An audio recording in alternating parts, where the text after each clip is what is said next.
Kasagaran igsuon kung muhisgot ta og blessing or panalangin ang naa sa tong nahuna kay mga material nga butang. Kana daghang kag kwarta, abundansya ka financially, wa ka nagkalisod, daghang kag negosyo, dako kag balay, lapad kag yuta, o di ba ka bisag unsa nga mga kabtangan igsuon nga maangkon sa usa ka tawo dinhi sa yuta. Mao na atong dali nga makita igsuon isip panalangin or blessing nga gihatag sa Ginoo. Apan igsuon dili lang day nato malimitahan ang panalangin or blessing sa mga material nga butang. Igsuon sa Salmo chapter 128 verses 1 to 6 ato ang makita igsuon nga dili lang di ay material nga butang ang panalangin or ang blessing nga ihatag sa Ginoo kung kita magmatinud-anon diha kaniya, kung kita na ay kahadlok diha kaniya.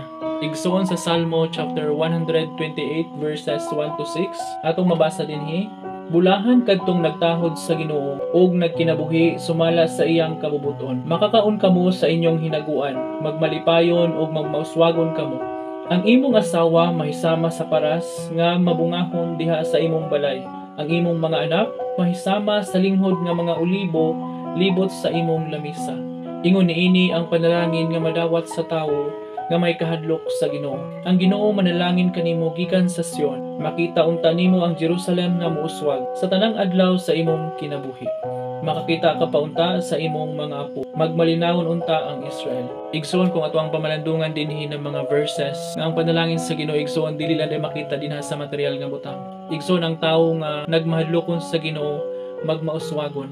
Buti pa sa buti igsoon dili gud siya magutman i-provide sa Ginoo ang gikinahanglan sa iyang kinabuhi ug sobra-sobra pa sa iyang gipangayo igsoon. Giingon niya igsoon nga makakaon kamo sa inyong hinaguan. Igsoon dili gyud magkawang ang atong mga pagpaningkamot tungod kay makakaon ta gikan niini, mapuslan nato kini tungod kay i-bless man kita sa Ginoo kung magtuman kita sa iyang kabubuton igsoon. Ang imong asawa mahisama sa paras nga mabungahon diha sa imong balay. Ang imong asawa na ay kahadlok sa Ginoo, mabungahon siya tungod kay nagahatag siya og kalipay sa iyang bana, nagaatiman sa iyang mga anak. Kada ba igsoong asawa nga kasaligan diha sa panimalay nga makasalig ka nga siya dili magbinuang diha sa pamilya. Makalaom ang iyang bana igsoon nga dili gud siya magbinuang sa ilahang kaminyoon tungod kay ang Ginoo mo'y naghatag niini kaniya igsoon. Dili gud mapakya sa usa ka tawo nga naipagtaho diha sa Ginoo. Ang imong mga anak may sama sa linghod nga mga olibo libot sa imong lamisa. Ang usa ka tawo igsoon nga magmahadlokon sa Ginoo, iha usab nga panalanginan og mga anak nga naipagtaho diha kaniya, mga anak igsoon nga dili pasaway, mga anak nga walay bisyo, mga anak igsoon nga naipagtahod sa Ginoo, mga anak nga iyas sa Ginoo igsoon. Mao kana ang ihatag sa Ginoo sa usa ka tawo nga nag-alaga diha kaniya, sa usa ka tawo igsoon nga naningkamot sa pagsunod diha kaniya.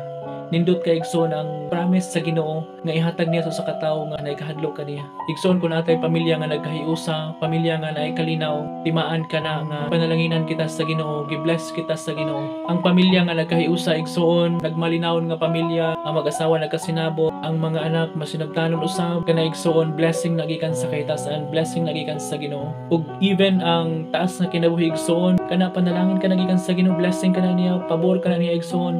Grasya ang tanan, pabor ka na sa Ginoo alang sa mga tawo nga nagsunod diha kaniya. Usa igsoon dili lang gyud ay sa financial nga pamaagi, dili lang sa material nga pamaagi mo bless ang Ginoo igsoon kundi sa daghan pag pamaagi igsoon ang Ginoo nga i-bless niya ang usa ka tawo. Kung ang usa ka tawo nagmatinud-anon diha kaniya igsoon, ang usa ka tawo nga naikahadlok sa Ginoo, ang usa ka tawo nga nagmatinud-anon sa Ginoo, bisan mulay nakakita igsoon buhaton niya unsay maayo tungod kay kabalo siya nga bisan asa siya unsay ginabuhat niya na ang Ginoo nagtanaw kada igsoon. Bisan pa sa atong intensyon sa atong hunahuna para na igsoon kabalo na ang Ginoo unsa pa ka ko ato nang ginabuhat. Igsoon wag gyud kitay matago sa Ginoo. Munay promise sa Ginoo igsoon sa mga tawo nga nagsunod diha kaniya, mga tawo nga naikahadlok kaniya nga iha yung i-bless sa pinulo-pilo sa tanang pamaagi igsoon, dili lang sa financial nga bahin.